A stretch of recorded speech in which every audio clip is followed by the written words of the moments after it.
Goeiemiddag studente en welkom by hierdie laaste klas van die semester. Ek hoop van harte dit is ook die laaste klas waar ons mekaar nie kan sien nie, maar ons glo en vertrou op die Here se wil in hierdie gebeure wat rondom ons gaan besig is om af te speel. Goed, julle sal bly wees om te sien dat al daai assesserings ek lyn daardeur het, beteken julle is alles daarmee klaar. Ek is 3/4 deur julle Continuous Assessment Activity 2 besig om te merk die E-klas toets 2 maak teen Saterdag aand 1 minuut voor 12 toe. En dan behoort ek hopelik teen Maandag julle punte gereed te hê. So kyk so deur die loop van Maandag dat dit op die studentestelsel gelaai is. As daar iets ontbreek, laat weet jy my onmiddellik asseblief. Ek het iewers in 'n e-pos gesê wanneer ek wil weet, maar gouer eerder as later, want daar gaan 'n bepaalde tyd kom wat ek nie weer jou punte sal kan verander nie. Goed, weer eens die kontakbesonderhede. Ek kry nog studente wat 'n dringende versoek aan my rig of 'n ding vra wat net ek kan hanteer, en dan stuur julle dit vir die module e-pos. Dit help nie, want ek ontvang nie daai e-pos nie. Stuur dit aan my as ek die een is wat die vraag moet beantwoord. Okay, what are we going to discuss today? We're going to discuss 3 things. Firstly, I'm going to give you feedback on your semester assignment. Then we're going to look at essay themes on Dead Poets Society, or one in particular, which is basically an extension of your feedback on your essay, on your semester assignment, as well as a way to prep yourself for the exam. I'm not saying the content itself, but the methodology, the manner. And then lastly, I'm going to give a few pointers and tips on the exam. Okay, let's start with the feedback on the semester assignment. Firstly, guys, a lot of you got let down by your planning, or what I think your planning is. That's the only thing that I can get to that went wrong. Your content was all over the place in some cases, which shows to me you either did not plan or you did not stick to your planning. The important thing to remember here, you don't have to stick with your planning right through once you finish planning, but you can change it as you go along. But be sure to stay in line with what you started with. It doesn't make sense to do something entirely different, because that's going to show in your writing as well. And then, as a tip, write down your main ideas to answer the question briefly. The first things that come into your head, simple scribbling down. Then write down briefly how you support them from the text. Specific things that happens in the text that supports this, write that down. And then from there on, you write down your names and pages of the critics who support what you are saying. Die belangrike ding hierso is, die laaste punt daar, jy gaan natuurlik nou nie jou buiteleeswerk kan gebruik in die eksamen nie, so gaan dink spesifiek aan watter dele in die teks, of Lord of the Flies of Dead Poets Society is, ondersteun die punt wat jy probeer maak. Ek gaan nou verder daaroor sê soos wat ons aangaan. Okay, let's have a look at your introduction. There was generally it was good, but there are a few exceptions. It was either very good or rather bad. To me, your introduction and your planning is basically the backbone of your entire essay. The main thing in terms of your body is formulation, but this dictates how your essay is going to go. First point I'd like to make there for a good introduction is make a brief statement on the text's year of origin. In other words, when the text was published, when the movie appeared for the first time, and give a brief summary of your plot. Now, I do say here this can be done in 2 sentences, 3 if needed. That was another problem that there was in terms of your writing, but I'll discuss that later. Number 2, state your topic in 1 sentence, 2 if needed. The reason why I say 2 if needed or 3 if needed is don't make your sentences too long. As I said, we'll discuss that a little bit later. Then, lastly, state how you plan to address this topic. Each segment must be noted in a separate sentence. So each point you're trying to make should be a brief summary in a sentence. The secret to this is structure, and good structure comes from good planning. So as jy in die eksamen gaan sit, skribbel eers daar 'n bietjie op 'n papiertjie hoe jy wat jy wil sê, jou basiese gedagtes, en dan werk jy van daar af. Dit kan weer verander ook, daar's nie 'n probleem daarmee nie, maar as jy dit nie het nie, gaan ek dit baie vinnig optel in jou skryfwerk, want jy gaan, soos ek sê, all over the place wees. Okay, your body itself. Your body should be a detailed, explained extension of your planning introduction. So daai punte wat jy gemaak het in jou beplanning, wat jy genoem het in jou inleiding, gaan jy nou punt vir punt verduidelik. Keep to your structure set out, because structure gives good writing. One paragraph per element. Use another paragraph in one element if one element splits into two more. So met ander woorde, as jy vind maar hier's 'n sub-element in hierdie ding, gebruik dan 'n volgende paragraaf. Die twee moet natuurlik nie verwant wees aan mekaar en dit moet kan wys ook. A lot of you gave a lot of sweeping statements in your writing. Okay, make a statement, that's fine, but back it up by either your own argument when you refer back to the text, okay, or an outside source. In a semester assignment type of situation where there's no time limit, etc. to that, you can make first your own argument, refer to the text, and then back it up with a critic. Obviously, in an exam, you need to make an argument and back it up with an example from the text. Go and explain that example properly.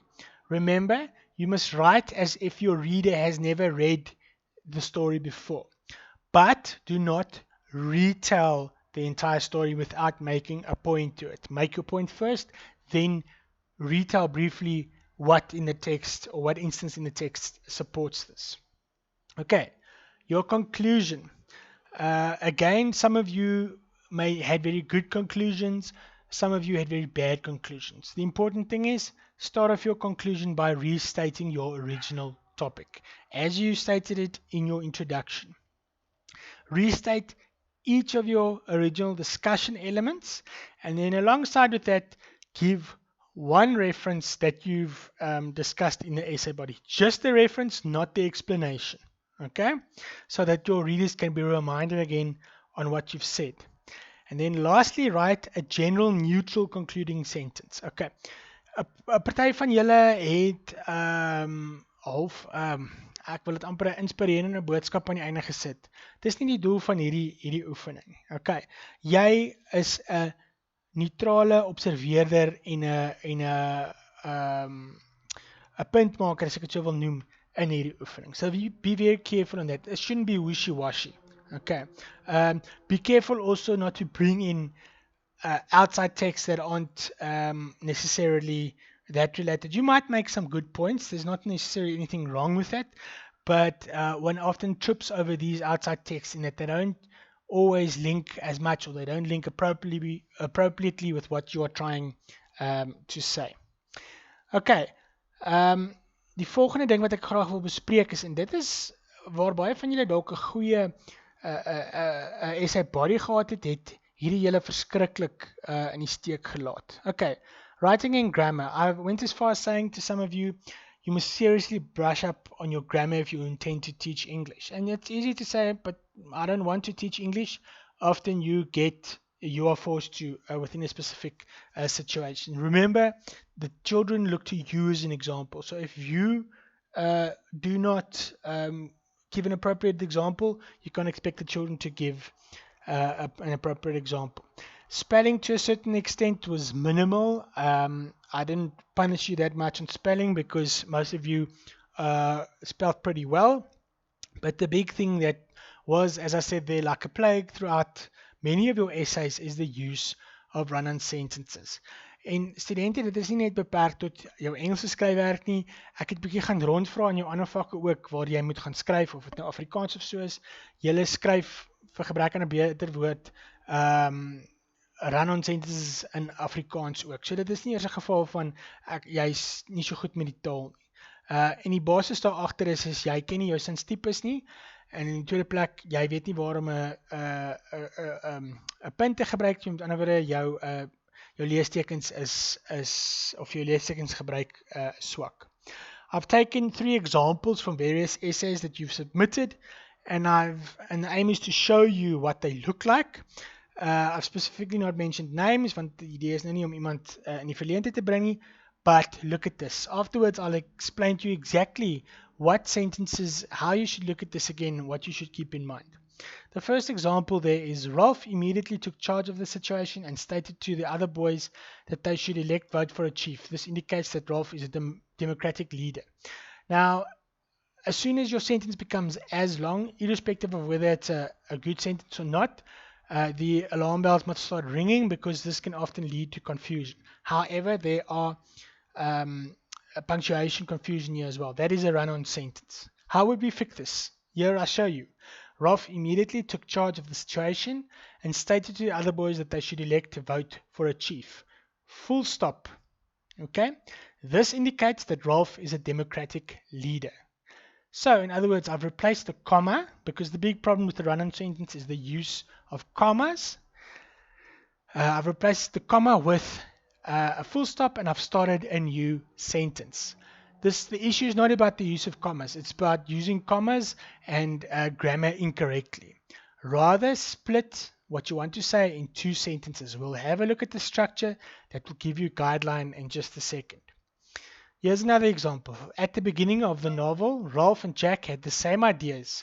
They both wanted the same thing, to be leaders and to set rules. They explored the island together with another boy, Simon, but as time passed, Jack wanted leadership over Rolf and he got angry and started his own tribe and he gave in to the savagery and evil. Crikey, I'm out of breath at this. Let's have a look at how we'll fix this. Studente baie van hierdie dinge te doen met afronding. Mense is geneig om te dink en soos wat jy dink skryf jy, gaan kyk weer daarna en gaan rond dit af. Fixing grammar mistakes, for example. This is what it should look like. Okay, I fixed a couple of other mistakes here as well. At the beginning of the novel, Rolf and Jack had the same ideas. You can either put a full stop there and start a new sentence, or you can put a comma and bring in a conjunction. And both wanted the same thing, to be leaders and to set rules. So that sentence could read, at the beginning of the novel, Rolf and Jack had the same ideas, full stop. They both wanted the same thing, to be leaders and to set rules. Full stop. They explored the island together with another boy, comma, Simon, full stop. As time passed, Jack wanted leadership over Rolf and he got angry and started his own tribe. Full stop. Capital letter. In doing so, I've used another, I've rephrased that. He gave into, one word, savagery and evil. Full stop. Can you see how many ways or how many different sentences we use here in what was one sentence to make what we're trying to say clear and to split various sentences? Each of these sentences have their own subject. Okay. Each of them often have their own verb. Okay. And that is the essence behind it. Let's have a look at another example there. Number 3. Each character represents a side of the novel. Rolf is the first character we encounter in this story, where his thought serves as an introduction on what happened and how they got on the island. You'll hear I am naturally inclined to take a breather there, which perhaps indicates that you should have more of a full stop than a comma. This is what it should look like. Each character represents a side of the novel. Full stop. Rolf is the first character we encounter in this story. Full stop. Full stop. His thoughts serve as an introduction on what happened and how they got on the island. Full stop. You'll see I've made some word changes here as well. These are shorter and simpler sentences, and the flow of the paragraph is therefore much better. What is the essence behind this? How can you improve this? How can you have a look at this? I think the important thing is to once again visit your first year and take note of the various sentences. Okay, the first type of sentence we get is a simple sentence. All of these that I've mentioned here are simple sentences. The first one there, the boy and the dog walks. There's one subject, the boy, and the dog, okay? And there's one verb, walks. There's no object. That is a normal simple sentence, full stop. One subject does something, full stop. Okay. A simple sentence can also be with added on adjectives and adverbs. The boy and the dog walks through the suburb. Where do they walk? Okay, so that is a simple adjectival phrase. An adverbial phrase. It tells us where they walk, but it is still a simple sentence. The boy and the dog walks through the suburb every day. Again, still part of an adverbial phrase because it tells us where they walk and when they walk. Okay, still a simple sentence because it has one subject and one object. One subject and one verb. Remember the definition of a simple sentence or a sentence in general for grammar in English is subject, verb, object. Look at a compound sentence. The boy and the dog walks every day through the suburb and then they play in the park. Now we know about a compound sentence. It has two subjects separated or consists of two simple sentences, obviously with two subjects then, separated by a conjunction, in this case, and. So the boy and the dog walks every day through the suburb or through the suburb every day. My volgorde daar is nie lekker reg nie. Subject there is the boy and the dog. Walks is the verb. And the rest is an adverbial phrase explaining to us when they walk. Then I've got a comma and I've got a conjunction, a voegwoord. Then they play in the park. Eintlik is then maar ook deel van die voegwoord. Okay? But there's another subject here. They play in the park. They is the subject, play is the verb, and in this case there's an object in the park. Okay, or it's perhaps more of a adverbial phrase. Important there, compound sentence, two simple sentences joined with a conjunction. The other important thing there is every time, unless now of course you join it with a conjunction, okay, every time there's a new subject, a new sentence starts. Or every time there's a subject, a new sentence starts. There could be one more way, a complex sentence. The boy and the dog walks through the suburb every day, resting every 15 minutes. Now the important thing is you'll still note that this, the beginning of the first sentence before the comma is still a simple sentence. The definition of a complex sentence is a simple sentence and a subordinate clause. This means the part of the sentence after the comma is dependent on the first part of the sentence before the comma for it to make sense. If I just went to you and said resting every 15 minutes, you're going to ask me who is resting every 15 minutes. In other words, there's no subject. So the subject in the first part of the sentence, the boy and the dog, refers to the dependent clause in the last part of the sentence. Okay, nou studente, die belangrike ding is hierso. Jou sinne moet soos hierdie sinne lyk. I want to say 50% of your sentences should be simple sentences. One subject doing one verb, possibly to one object. And then there might be adjectives and adverbs that describe the different nouns and verbs. For the other 50%, it should be divided into 40% complex sentences.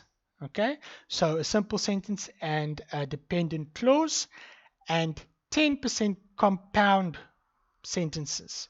In other words, two simple sentences joined by a conjunction. This is good writing. So 50% simple sentences, 10% compound sentences, and 40% complex sentences. This should write you in the right direction in terms of your writing. Remember, as soon as there's a new subject, you need to have put a full stop before that. It could be a repetition of the same subject from the previous sentence, that's okay. But it makes your sentence look much less clumsy, and you do not then write a run-on sentence. Please keep this in mind. Some of you seriously need to work at this. Okay, the next thing I'd like to look at are topics explained from the Dead Poet Society. I'm going to explain one topic, and I'm going to try and emulate what I've said to you with your feedback on your semester assignment. I'm going to try and emulate here as well. Okay, I've chosen the essay question, which is from the reading journal. Discuss how the themes of discipline and rebellion interact. Now, importantly, you'll see I've immediately highlighted the key words here. You could perhaps even have highlighted themes, discipline and rebellion, and the interaction between the two. Okay, I'm going to show you the planning, but I'm going to show you detailed planning, and from there on, you should be able to write an essay on this. Okay, natuurlijk gaan hierdie gebaseer word op die manier wat jy dit in die eksamen sal doen. Jy gaan nie van buitebronne kan gebruik maak nie. Okay, let's move on. Let's start with our initial planning. Now, I think I've said to you somewhere during the semester, when you see that and you've highlighted your words, write down the first few things that come into your head with relation to this topic, because these are often the pillars on which you will build your essay. Daai eerste punte is baie waardevol. Dit sê vir jou presies hoe en wat jy gaan doen. Okay, I've divided it into two here and I've said points on discipline. Walton as institution is one example. Neil's father, the conversation between Mr. Keating and Mr. I think it's McAllister, not McAllister, and then Richard Cameron's going with the system. Richard Cameron, of course, being the character who is a bit of a spy in the Dead Poet Society. He loves Walton's ways and he's a bit of a snitch as well. Then points of rebellion, Mr. Keating's call to Carpe Diem, Neil's acting, the Dead Poet Society itself, and then Richard Cameron's accusation to the headmaster with regards to Neil's suicide. Of course, he's blamed Mr. Keating for Neil's suicide. Okay, now we take each of these points and we flesh it out further. And it goes like this. Points of discipline. I've started with Walton as institution and I've said in brackets there how I can develop this. The basis of Walton is conformity, of course. Where do we see this? The opening scene with the emphasis on tradition and the unanimous rising of the audience. Discipline, of course. Everybody does everything together. The headmaster's speech is another example. Then, if we consider Neil's father, the fact that Neil comes from a poor background, he wants to give his son the best chance in life. He doesn't want his son to suffer like he did to get where he does. But at the same time, his ideas are very conformist on this. Although he cares for Neil, he does not show this. Remember, these are main points. But a little bit extended, a little bit fleshed out, but you're going to have to take this further and explain this.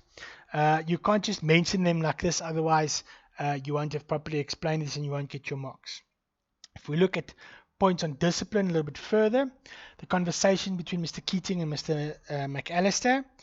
Mr. Keating has a different teaching style which urges the boys to move outside the lines. You'll see there I've said how. You need to go and explain that teaching style briefly. Okay. He also does that in a responsible matter. You're going to have to look a little bit broadly and say, how does he do this? There's an instant where he warns the boys, don't do something stupid. I think one of them, there's a threat of expulsion if he doesn't do something. And Keating tells him, don't go and do this. This is not worth it. Then, of course, against Mr. McAllister's traditional following of a more one-size-fits-all approach, from there on, you will explain how the other teachers teach the learners at Walton, specifically in the audio-lingual method. I speak, you listen, and we carry on from there. Lastly, we can again mention Richard Cameron's going with the system. He's the model of the discipline that Walton has traditionally been associated. Although he's still stuck between 2 points and he doesn't quite know where in to fit, he goes with what he's more comfortable with, and that is what he's been led around like an animal on the Walton leash. Elkeen van die idees gaan jy dan neersit, of jy kan net 'n paar van hulle kies. Jy hoef nie natuurlik alles te kies nie. En van daar af gaan jy dit verduidelik om jou punt te staaf deur weer na die teks te verwys. Okay, points on rebellion. Mr. Keating's calls to Carpe Diem. What is the whole idea of seizing the day? How did he elaborate this? How was he different in teaching? Okay, how was this lived out by the various characters in the film? Do all of them realize the consequences and the associated responsibilities? Is it all is everything for everyone the same? Was what happened to the various characters the outcomes to that Mr. Keating intended? Hier is alles vrae wat jy kan beantwoord en terugverwys na die teks om vir jou so 'n redelike sterk argument te gee. Remember, each of these various things you will then discuss in their own paragraph. The body can consist of many paragraphs. There's no way, unless perhaps when you were still at school where you had more, wat julle meer stories geskryf het, that you only had one body paragraph. Use more than one paragraph if needs be. The next point on rebellion, Neil's acting. What was Neil like at the start? Trace, can you trace how he changed? Then you go and explain this. What scenes in the film showed us this? Was he the ultimate champion of rebellion or a model of what Mr. Keating considered to be carpe diem? Go and explain this whole concept. You can ask this question in your essay and then answer it. What is the irony behind Neil's actions? Okay, again with seizing the day. What day? Can you seize a day if you are not alive anymore? That's the important thing. Then the Dead Poets Society itself. Onthou jy kan elkeen, jy hoef net een van hierdie punte te gebruik. Jy hoef nie elkeen van hulle te gebruik nie, maar as jy meer as een nodig het, kan jy dit ook doen. Jy kan dit dan net sê.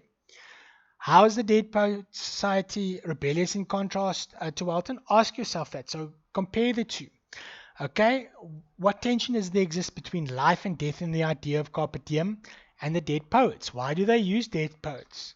Okay, is there a rebellion in this itself? If you think back to Mr. Keating, who instructed the boys to rip out the introduction to their poetry collection. Why do they use dead poets and specifically their poems? Think about the specific poems that he used throughout the film. Small little detail that you just have to remember, not necessarily can explain but can refer to. How do the scenes relate to this? Okay, what scenes can we use to show this? And then if you really want to take it further, I just suddenly thought of this. What poems existed at a time that links up with this idea of carpe diem that Mr. Keating tries to transfer to the kids? And the best example I found there was Do Not Go Gentle Into That Good Night, written by a Welsh poet called Dylan Thomas, who died in 1953. The poem was written in about started in the 1950s. So there is a very good chance that these boys might have been exposed to this. Okay. Typically, where use every inch that you have, every breath that you have to seize life, and don't die easily. That is what Dylan is trying to say. Dylan, of course, was a very troubled poet in himself, who eventually died of alcoholism, and was only, if I work it out here quickly, only 39 years old. Forgive my maths if that's correct. But you can use that comparison. Ek weet nie noodwendig of julle met sy gedig so bekend gewees het, en dis nou maar net toevallig iets wat ek aan gedink het, wat ek op skool gedoen het. Okay, then, lastly there is of course Richard Cameron as the character who plays both sides. Can we see him in a rebellion, or how can we use him in rebellion? His accusation to the headmaster with Neil's suicide. He said he blamed Mr. Keating for Neil's suicide. Think of the reaction to Cameron's betrayal. How Knox literally knocked him off his feet. The whole idea of carpe diem having come to fruition in them. Todd's reaction to Mr. Keating's last class. If you think what a shy character Todd was at the start of the movie and how he's evolved. How his character has evolved, that I said. And then Headmaster Nolan's attempt at seeking a scapegoat for Neil's suicide, which is actually a defense of the old establishment. That could be a kind of rebellion in itself, a maintenance of the status quo. As ek moet afsluit hierso studente, die belangrike ding is weer, gaan beplan behoorlik en trek elke bietjie detail daar uit. Weer eens, as jy tevrede het, is dit okay. Maar daar is soveel goed waar jy oor kan gesels hierso in hoe jou beplanning. Die belangrike ding ek dink is kies dalk dan nie 2 of 3 om te bespreek. Een is dalk bietjie dun, want jy mag dalk uit idees en you might run out of ideas to flesh out this that you want to discuss. Do that, stick with your structure, and then you should be alright. Okay, die volgende ding wat ek graag wil bespreek, en ons gaan daarmee eindig, is die eksamen. Nou, in die laaste week was daar 2 briewe wat uitgegaan het van professor Fik af, oor hoe die eksamen gaan geskryf word, en gegewe hierdie COVID-19 omstandighede. Die probleem is natuurlijk, of die groot probleem, die groot olifant in die kamer, is die studente sy eerlikheid. Ek vertrou julle elkeen, ek weet jy is eerlik, ek weet jy sal nie saam sit nie, en ja, kom ons los het nou maar daar, maar jy word toch raak gesien, al is het dan nie deur ons. The important thing here is, the exam will stay the same way in which I said it on paper. It will just be converted to an electronic format. This means that you have to know your terms from your literary terms, whether it's from a novel like Lord of the Flies or the extra terms that came along from Dead Poet Society, whether it's camera angles, shots, terms like mise en scene, etc. That's over and above the Lord of the Fly terms. You have to know them. You have to know their definitions. Then you will get extracts from each text. You will have a choice. Do I want to do the extract from Lord of the Flies and the questions related to it? Or do I want to do the extract from Dead Poet Society and the questions related to that? The extract from Lord of the Society. Dead Poet Society will come from the original script itself.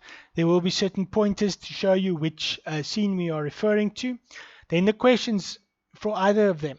There will be knowledge questions and there will be interpretation questions. Let the mark allocation guide you. Ek kry nog steeds studente wat dink vir 3 punte kan hulle een sinnetjie skryf en hulle gaan 3 punte kry. Dit is nie waaroor dit gaan nie. Students, the important thing here is reading between the lines, being able to see the inferences that are made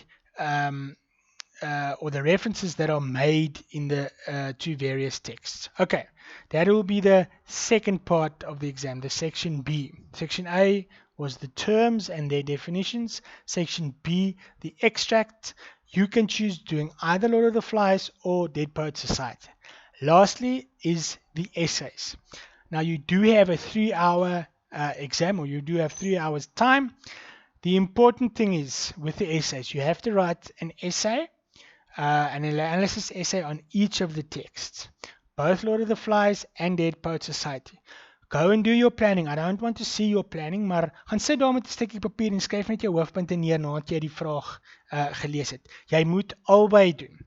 Ek wil amper vir jou sê, doen die beplanning van albei en dan los jy doen die beplanning van albei aan die begin van die eksamen, dan los jy dit, gaan doen jou ander goed en dan kom jy terug daarna toe en dan beplan jy verder en van daar af begin jy skryf. Obviously, there's a time limit. Our expectations aren't the same as with the semester assignment. I would like you to stick to your structure. Ek gaan nie vir julle kyk dat julle buite bronne het nie, maar onthou asseblief, verwys terug na jou teks. Gaan verduidelik dit wat jy sê. Ek dink daar is 'n bepaalde woordlimiet daar agter. Weereens, ek gee nie om as dit meer is nie, maar jy gaan in die moeilikheid wees as dit minder is. Studente, ek wil julle graag vra om my te vra rondom goeters wat jy dalk onseker is oor die eksamen. Stuur vir my 'n e-pos aan my persoonlik, nie aan die module e-pos nie.